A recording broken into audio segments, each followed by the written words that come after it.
Don't forget to like and subscribe to stay up to date and help the channel grow. We really appreciate you spending some time with us today. And now, on with the show.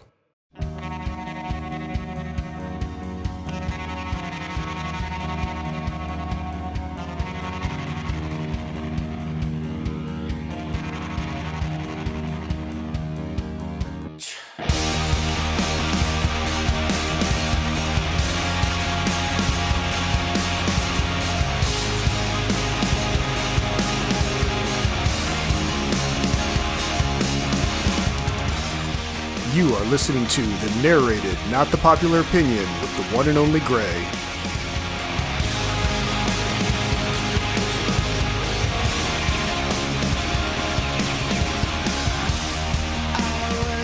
Greetings, opinion nerds. It is I, the one they call Gray, and we're making words count as we talk about director Zack Snyders' Man of Steel in the gray area coming up right now. What was I supposed to do? Just let him die?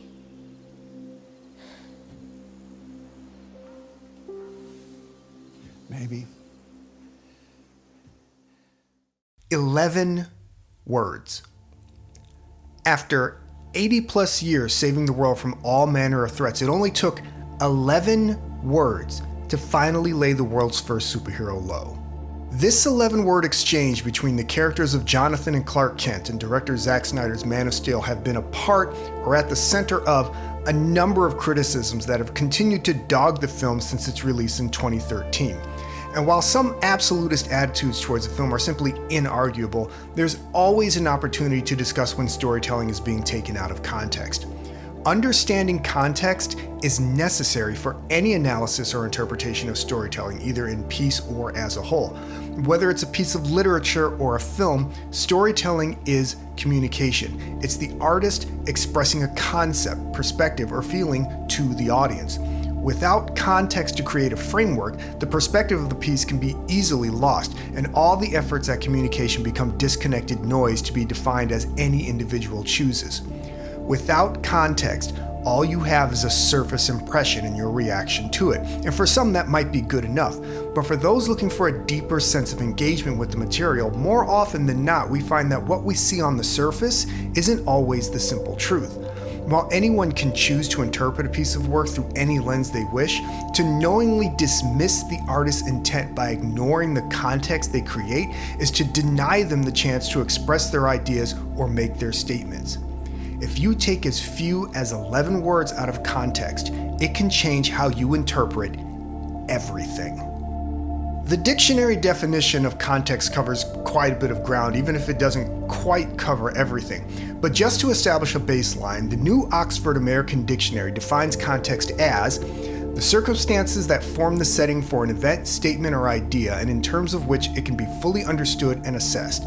The parts of a written or spoken statement that precede or follow a specific word or passage, usually influencing its meaning or effect. The evaluation of the scene in question has suffered primarily from the fact that there are those who have been more than willing to separate its context not only from the film's governing context, but from the context of the surrounding storytelling. If we want to approach the material with any sincerity, then we need to examine that context when trying to understand what is being communicated. We're going to assume that everyone here is familiar with the film because I have neither the time nor the inclination to lay out the entire plot for you. So if you haven't seen the movie or you don't understand the scene, go watch the movie and then come back and listen to this. If you don't want to do that, fine, but this isn't really going to give you anything that you're looking for, so what's the point? The most common starting point for evaluation has been at the scene change after John leaves the house to find Clark, and we'll focus on the 11 words as if they were the sum total of what's to be communicated. If you choose to examine this material in isolation, it does create an impression that the total conversation is focused on the idea of helping people, as that's the subject of Clark's opening. This short conversation does concern the bus accident and Clark's part in saving its passengers, but the motivation for this exchange lay in the dialogue between John, Martha, and the mother of the boy Clark pulled from the lake. This woman, we'll call her Pete's mom, delivers 3 pieces of information that inform the further storytelling. 1. Multiple kids on the bus saw what Clark did to save them. 2. It wasn't the first time Clark had been seen using his abilities. 3. She immediately defines what Clark did as an act of God, after which John and Martha share a look of relief as it shifts the focus away from questions about Clark specifically. This conversation between parents is only occurring because Clark was seen and people were talking about it. We know that Clark has overheard this conversation, at least up to that point, not only because he mentions it, but because it's after this that John notices Clark has moved deeper into the fields. If we are looking at this as a matter of motivated storytelling, Clark is reacting to this overheard conversation and, as part of that reaction, his statement about wanting to help should be placed in that context as an excuse or an apology for something he knows is an issue. This is supported by the fact that immediately following the 11 words, the conversation refocuses on Pete's mom's reaction before the scene cuts and changes location. More important than the material before the 11 words is the scene that follows. There is 44 seconds before the scene cuts to a new location, and an additional 2 minutes and 8 seconds of material following that. The material immediately following the 11 words exposes Jonathan's concerns about the profound impact on humanity just knowing what Clark can do will have, and how people will become fearful because they won't understand what he is. After Clark pushes him on the subject, the next 2 minutes and 8 seconds covers some very specific information. First is John revealing to Clark that he isn't just different, he is in fact from another world. The second is his belief that someday Clark will have to make a choice about revealing himself to mankind, and as later storytelling will echo, he's going to have to choose how he wants to be seen by it. Last, he tells Clark that he owes it to himself to find out where he comes from and why he was sent to Earth before any of that happens. It's important to note and emphasize that as far as superpowers go, the film puts very specific limits on what Clark is and is not capable of, and at this point, no one has any idea what those limits are. If it were possible for Clark to act without being noticed, it would have been unreasonable for the storytellers to ignore that fact as a matter of storytelling logic. And in this particular instance, the movie is making the point that Clark could not act without being seen, as it was either not reasonable or not possible. This wasn't a matter of some burning building in which he could sneak in and out of the back door, or a similarly chaotic situation where he might be able to disguise or obscure his identity. The storytelling wasn't designed to make it that easy for him. This is an emergency concerning a small group of people who knew him, after which some of the kids who saw him went home and told their parents, who then spoke to others, which is how Pete's mom knew who had seen what. The film is telling us that for Clark to act in any manner meant a very reasonable chance that he was going to be seen, and this creates a very specific framing for the following discussion. The threat of exposure is not a theoretical issue. This is a snowball that is already slowly rolling downhill. But perhaps the most important issue of context to keep in mind is the one that governs the entire film, and it's one that I'm sure has been difficult for many to resolve. Man of Steel is not a superhero movie. Typically, a superhero movie will be primarily concerned with the main character using their abilities or skills to accomplish some heroic deed. The accomplishing of this deed is what the plot revolves around, and the challenges that are put to the character will typically be concerned with challenging their ability to accomplish that heroic deed. The idea or ideals of heroism, coming to understand what that means, and choosing to act in that way are usually front and center in what we call superhero films, and you can more or less go down the list of films from the last 20 plus years to see if that's consistent. While Clark in Man of Steel is shown saving people and ultimately fights to save the planet, the film isn't a conversation about heroism, as it isn't challenging Clark on whether or not to be a hero, and it isn't making a thrilling spectacle out of portraying heroic deeds. Showcasing acts of heroism is not the movie's goal, and indeed the film has been criticized for its lack of focus on heroic action. While it's perfectly reasonable for one to hold a preference for storytelling that hews closer to classic superhero fare, when it comes to examining how this film's storytelling functions, that preference is irrelevant. Man of Steel is a movie that features a superhero character. That does not, by default, make it a superhero movie, no matter how Amazon classifies it. The context of these scenes, along with the text, are very specific in what subjects they do and do not cover.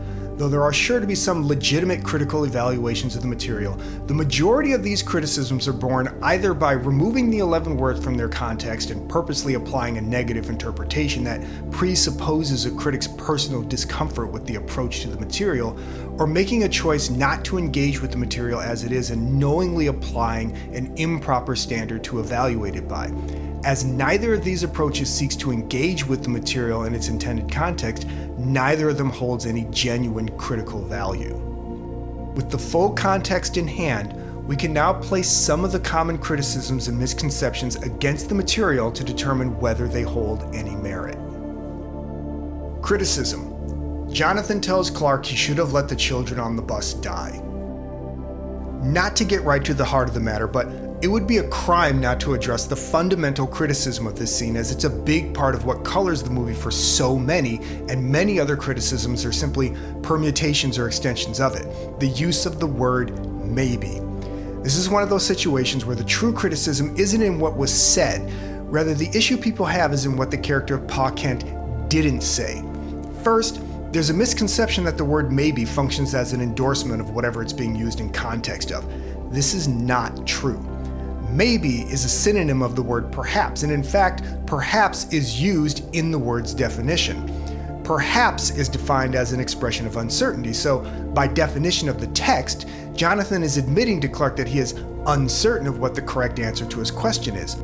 However, he does go on to lay out compelling reasons for being unsure if the risk Clark took was worth it, considering that Clark has been previously seen using his abilities, as Pete's mom tells us, and the issue has been discussed before. This means that despite what some audience members would like to believe, the movie is telling us that Clark does not always have the ability or opportunity to use his abilities to help people without being observed, which is why he keeps moving around as he's looking for his origins later in his life. But as I said, the issue many of the film's critics have is not what Jonathan said, but rather what he didn't say. Specifically, he didn't tell Clark that saving the kids was right or that he was right to do it. Emotionally, this is understandable. We want to believe that it's always best to encourage people to engage in what we see as positive action. However, in this context, for Jonathan to tell Clark what he did was right would be to contradict the lesson he's trying to impart upon him. It would be an endorsement of the kinds of actions he is actively trying to discourage Clark from engaging in, actions that threaten to put Clark and others in danger. Criticism. Jonathan condemns the idea of Clark using his powers to help people. While Jonathan does admit he's conflicted over whether or not Clark should have let the kids on the bus die to maintain the secret, he does not tell Clark he shouldn't help people at all. Remember, the subject of this interaction is the potential danger of being discovered, not whether or not helping people is right or wrong. In fact, at no point in the movie is there any discussion on any level about whether or not helping people is right or wrong, and Clark seems to have already staked his claim on the side of helping people from the very beginning, with no indication that he's ever conflicted about doing it. However, he does heed Jonathan's counsel about exposure by picking up stakes and moving on before anyone starts asking questions. Criticism. Placing this flashback scene after the oil rig rescue damages the development of the film's central conflict, as it presents the challenge to the character after we have already seen it resolved. This is an extension of the previous criticism that seeks to turn the complaint into a structural issue, and it fails as a critique for the same reason as the previous complaint. Unless one is unreasonably willing to believe that the storytellers are simply incompetent, the fact that we already see Clark is willing to act with unquestioning heroism means the film cannot be positioning that question as a challenge to the character, especially considering that it's never presented as such at any other time during the film. The flashback does what a flashback is meant to do. It introduces information that provides a context for the current status quo. The simple fact of the matter is that unless you're pursuing something wildly experimental, the story challenge posed to your character needs to, at some point, be an issue that's actually discussed within the body of the work. Like those who believe Batman's arc in the follow-up film, Batman v Superman, revolves around a question of whether or not he should kill, this approach to evaluation takes a very small piece of information and combines it with a certain sense of familiarity with the character to create an assumption that exists without any supporting storytelling, while ignoring the storytelling being built because it doesn't conform to that familiarity. Criticism. Jonathan teaches Clark that protecting his secret is more important than other people's lives. This is honestly more complex than I would like it to be. Jonathan does tell Clark that there is more at stake here than just our lives or the lives of those around us after he expresses he is unsure whether Clark saving the kids on the bus was worth the danger of exposure. However, as the conversation is not about saving people, he doesn't expand on that statement. He expresses unsureness, explains why the situation is more complex than Clark realizes, and tells him that he needs to be prepared for what's going to happen, not if, but when his secret does come out. He doesn't tell Clark that he shouldn't help people, but he also doesn't tell him that he should. Again, I don't believe this is a matter of what Jonathan says, but of what he doesn't say and how some audience members are unable to resolve the storytelling of this film with their expectations for what should and should not be included in a, quote, Superman story. Criticism. Not telling Clark he should save people, or even saying maybe, is out of character for Pa Kent. Though one could go into the history of Jonathan Kent as a character and attempt to detail where different versions intersect and deviate, the fact of the matter is none of that matters when discussing individual approaches. Characters that appear in multiple divergent adaptations do not exist on a continuum where iterations in a sequence are only perceptibly different at the extremes. Each iteration of the character must be written anew for the specific context of the piece in which it's being presented. No matter what approach is taken to construct the character, the fact remains that every new adaptation is a new character. And like any character, it should first and foremost be evaluated on its function within the piece that it's being presented. It might sound unnecessarily rhetorical, but it's not possible for this version of Jonathan Kent to be, quote, out of character. This is the character as written for this film. The only way an element of the portrayal could be considered out of character is if it contradicts the character as established in this film. Whether or not one feels the character delivers on whatever expectations they maintain is irrelevant to evaluating the character in context. Criticism. Jonathan is teaching Clark anti-altruist / Randian / objectivist values. This pervasive criticism / accusation is often lobbed at the film in general, but it finds its roots in this scene. The commentary follows that Jonathan, by suggesting Clark should have let the kids on the bus die to protect his secret, is teaching him values associated with objectivism, the philosophy proposed in the 1950s by writer Ayn Rand.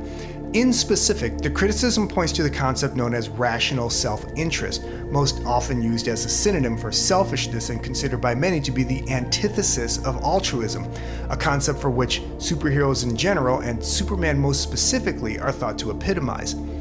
This criticism is usually held by individuals who possess a less than useful level of education on the subjects and are typically repeating statements they've heard from sources they trust. These criticisms often showcase their holders' dearth of researched information by confusing altruism, or acting in a manner that benefits others rather than oneself with no expectation of reward, with moral obligation, or the feeling or belief that one has a duty or responsibility to act a certain way in a given situation. Is Jonathan telling Clark to be selfish? To be selfish is to lack consideration for others and to be concerned chiefly with one's own personal pleasure or profit. To teach Clark to be selfish would be to give him permission to use his powers for his own personal gain, and this is quite obviously not addressed anywhere in the film, much less in this particular scene. This is more of a conversation between the ideas of altruism and egoism, or more to the point, selflessness versus selfishness, the contrast of which forms the dynamic between Superman and his arch-rival Lex Luthor, who is often treated as the epitome of selfishness. So, the question is Jonathan teaching Clark that he should put his self-interest or the pursuit of his own personal benefit or joy above others? Yes, he is. And no, he isn't. It would be foolish to claim that Jonathan isn't instructing Clark to look out for his own interests in this situation. As Clark tells Lois at the cemetery, Jonathan was afraid that humanity would reject him out of fear, and as he tells Clark, he wanted him to have time to find out who he is and where he comes from so that he can best decide how to present himself to the world when that time comes. This is, by definition, an issue of what is best for Clark or in his self-interest. However, the objectivist approach to rational self-interest is to hold as the, quote, highest good the pursuit of your own happiness and well-being, disregarding the fact that it's often within one's own self-interest to help others, like the benefits of being part of a community or tribe. Jonathan isn't telling Clark that there are no situations in which he should decline to act in a manner that does not directly benefit him. What his words amount to in these scenes is, until you are ready to deal with how the world will react to proof of your alien existence, you should take into account what is in your own interest when choosing how and when to act in situations where you risk exposing that fact. Is Jonathan being anti-altruistic? Again, the situation isn't quite that simple because the concept of altruism in practical application isn't so cut and dried. There's simply too much ground to cover for this particular piece, but the most important issue to understand is that acting in a way that benefits others does not mean knowingly acting in a way that is risky or dangerous to oneself. This is similar to the concept of moral obligation, which likewise does not include a statute suggesting that you must put yourself at risk to assist others. The risk to Clark may not be physical, but there is a potential risk to his well-being nonetheless. Pursuant to this, what Jonathan is warning against is what is known as radical altruism, or more commonly, heroism. Heroism is a distinct concept not synonymous with altruism, nor is it an aspect of the basic concept of altruism. Heroism is a choice in which you not only act outside of your own best interest, but in which you knowingly put yourself at risk for the well-being of another. Again, it must be kept in context that at this point in the film, Clark is only about 12 or 13 years old. Alien or not, powers or not, he is a child. More importantly, he is Jonathan's child, and I can imagine very few parents existing in a world in which there is no expectation or precedent for the idea of superheroes, as the fiction defines them, would ever suggest that their child should feel obligated to put themselves in that kind of danger, physical or otherwise, simply because they have abilities. The fact that Clark goes on to commit acts of heroism as an adult and is mature enough to choose to take on those risks should be seen as a net positive in an evaluation of the Superman character in this film. Unfortunately, instead of being assessed as a positive for Clark, it is deemed as a failing for Jonathan. This is the true heart of these criticisms, that Jonathan "Pa" Kent is not encouraging young Clark to use his powers to be a hero. This would be consistent with the film as a whole, as the subject of heroism, or the question of whether or not to use his powers in acts of heroism, is not part of the character's challenge. Again, the crux of the conversation between Clark and Jonathan is about why Clark shouldn't expose himself, not whether or not using his powers to help people is right or wrong. Please examine. Every time the character is given a choice to help others, he does so without hesitation or question, and no entity within the film ever challenges him on the rightness or wrongness of those choices. To re-emphasize, in the scenes between Jonathan and Clark, there is no discussion about whether or not using his powers to help people is right or wrong as a general approach. They are specifically discussing why it's dangerous at this point in his life for Clark to risk exposing himself before he is prepared to navigate the consequences of that exposure, because the world is not ready to handle the knowledge of the existence of a superpowered being, much less one that comes from another planet. This is a point that is reiterated later by Perry White, and one with which Lois Lane ultimately agrees, as does Clark himself. And as these are characters that actually live in this world, we have to accept what they say as the truth. Until the plot creates a situation dire enough to warrant it, the best choice for all involved is for Clark to keep his existence as a superpowered alien a secret from the world. These criticisms are the result of an emotional reaction looking for a reason to exist. When pressed on the issue, many of the people who hold these complaints are either unable or unwilling to buy into the film's guiding perspective, that this is a world that would not be positively accepting of the character's existence or acts of heroism as a matter of course. The feeling that this 11-word exchange is out of character for Pa Kent, and the belief that not being openly supportive of Clark using his abilities helpfully is anathema to the character's core, is an extension of this unwillingness to accept that this film's world would not be welcoming to the existence of Superman, as it contradicts the typical and familiar presentation. There's nothing wrong with that perspective, and everyone is entitled to their feelings.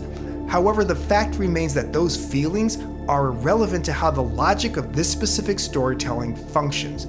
An honest analysis of a piece of material, like storytelling, does not allow for you to ignore elements within it simply because you don't like what they say. Journalist Dawn Reese said in a 2019 TED Talk, "The mind is a funny thing. What you think you're seeing isn't always reality. That's why context matters." If you remove the 11 words from any context, they paint a very simple black and white picture.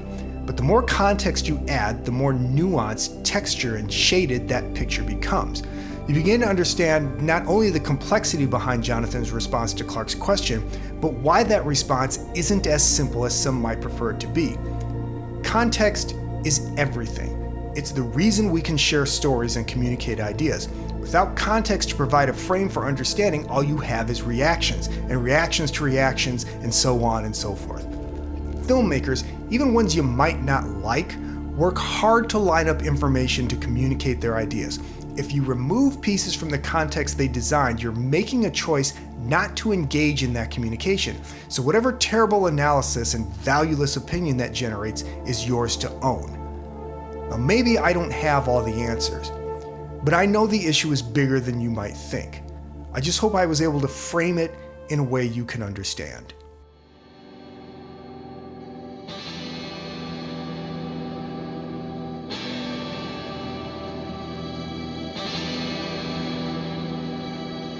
This has been the Narrated, Not the Popular Opinion. As always, I have been Gray, and if you like what you heard, you can leave a tip at our Ko-Fi page at ko-fi.com/notthepopular opinion.